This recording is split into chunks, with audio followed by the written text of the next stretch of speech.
Hi guys, ఇప్పుడే release event నుంచి వచ్చాము. అయితే లాస్ట్ బట్ వన్ స్పీచ్ రావడం మూలంగా అక్కడ కళ్యాణ్ గారు వెయిట్ చేస్తున్నారేమో అని చెప్పి నెక్స్ట్ కంటిన్యూగా పోస్ట్ ప్రొడక్షన్ టైర్డ్నెస్ వల్ల నా సినిమాకి పనిచేసిన కొంతమంది ఇంపార్టెంట్ పర్సన్స్ పేర్లు నేను చెప్పడం మర్చిపోయాను. అందులో ముఖ్యంగా ఫస్ట్ చెప్పాల్సింది రాజీగన్న స్క్రిప్ట్ కూడా వినకుండా డైరెక్ట్ గా సెట్లోకి వచ్చింది అని చెప్పాను మొన్న. అంటే she always wanted to work with Pawan Kalyan garu. మొత్తం క్యారెక్టరేషన్ స్టోరీ అంతా చెప్పిన తర్వాత అప్పుడు తను ఫస్ట్ షాట్కి వచ్చింది. రాజీ, ఫస్ట్ హాఫ్ లో you are the biggest asset to the film. మీకు కళ్యాణ్ గారికి మధ్య వచ్చే కామెడీ సీన్స్ అవన్నీ you did a marvellous job.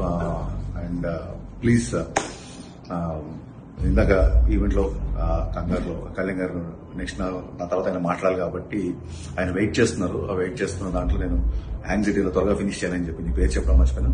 Thank you Raji, thank you so much. అలాగే మా ట్రైలర్ టీజర్ కట్ చేసిన బాబ్జీ అండ్ రవి గైస్, ఇవాళ ట్రైలర్ ఏ రేంజ్ లో వెళ్ళిందో నాకు తెలుసు. మీకు నేను అక్కడ స్టేజ్ మీద మీ పేరు చెప్తాం అనుకున్నా, మీ పేరు కూడా మర్చిపోయాను. ఇకపోతే లాస్ట్ బట్ నాట్ లీస్ట్ మా బావ తమన్. మొత్తం బ్యాక్గ్రౌండ్ వర్క్ అయిపోయింది, బ్యాక్గ్రౌండ్ స్కోర్ వర్క్ అయిపోయింది. ఇంకా సేపట్లో ఓవర్సీస్ కి కంటెంట్ పంపడానికి రెడీ అవుతున్నాం. బావా, నీకు ఎన్ని థ్యాంక్స్ చెప్పినా తక్కువే నిజంగా. ఇదే కళ్యాణ్ గారు కూడా చెప్పాను, కళ్యాణ్ గారు నీ గురించి మాట్లాడారు. థ్యాంక్స్ అనేది చాలా చిన్న పదం అవుతుంది బాబా. నేను ఎలాంటి పరిస్థితుల్లో నీ దగ్గరకు వచ్చా నీకు తెలుసు. ఒక మ్యూజిక్ డైరెక్టర్ గా కాకుండా నీ స్నేహితుడి నీ బావకి నువ్వు పెడుతున్న కష్టం, ఇచ్చిన టైంకి థ్యాంక్స్ సరిపోదు బావా. 2 చేతులు ఎత్తి నీకు నేను నిజంగా మనస్ఫూర్తిగా కృతజ్ఞతలు చెప్పుకున్నాను. గైస్, తమన్స్ బీజియం అంటే ఏంటో, ఎస్పెషల్లీ అది పవన్ కళ్యాణ్ గారికి కొట్టినప్పుడు ఎలా ఉంటుందో మీకు ఆల్రెడీ తెలుసు.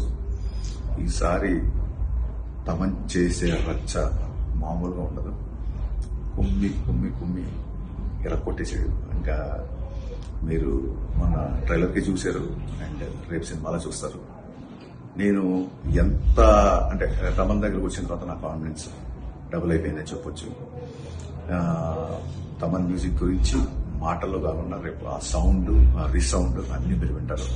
Love you Baba. You once again prove what a friend means to you. And I'm definitely honoured that you are in my life. Thank you. And Thaman గురించి ఇంకొక ముఖ్య విషయం చెప్పాల్సింది ఏంటంటే, బాబా ఏవి రావట్లేదు, బిజీగా ఉన్నాడు, నువ్వన్నా రా బాబా, మ్యూజిక్ డైరెక్టర్ లేకపోతే అలాగా రిలీజ్ ఈవెంట్కి అని నేను రిక్వెస్ట్ చేశాను. రిక్వెస్ట్ చేయడం ఏమంటే, ఈ సినిమాకి మ్యూజిక్ డైరెక్టర్ దేవిశ్రీ ప్రసాద్, నేను బ్యాక్గ్రౌండ్ స్కోర్ చేస్తున్నా. బ్యాక్గ్రౌండ్ స్కోర్ చేసినప్పుడు నేను అలా బ్యాక్ ఉంటాను, నన్ను ఎందుకు స్టేషన్ మీద పిలుస్తున్నావు? పైగా నువ్వు 26 ఉన్న సినిమా 19 తీసుకొచ్చావు, నాకు మ్యూజిక్ చేయడానికి టైం లేదు, ఇంక ఈవెంట్ ఎక్కడ రానుకున్నాడు. ఈ యొక్క మాటతో తమన్ యొక్క సంస్కారం ఎవరెస్ట్ అంత ఎత్తిదిగింది వాళ్ళు నాకు. బాబా, నువ్వు ఒకసారి అంటుంటావు కదా, లిరిక్స్ విషయంలో నీ దగ్గర నుంచి వచ్చే కంటెంట్ నేను ఇష్టపడతాను, it's new experience for me అని. ఇవాళ బాబా నీ సంస్కారం నుంచి, నీ మాట నుంచి, నీ బిహేవియర్ నుంచి నేను కూడా చాలా నేర్చుకున్నాను. Hats off.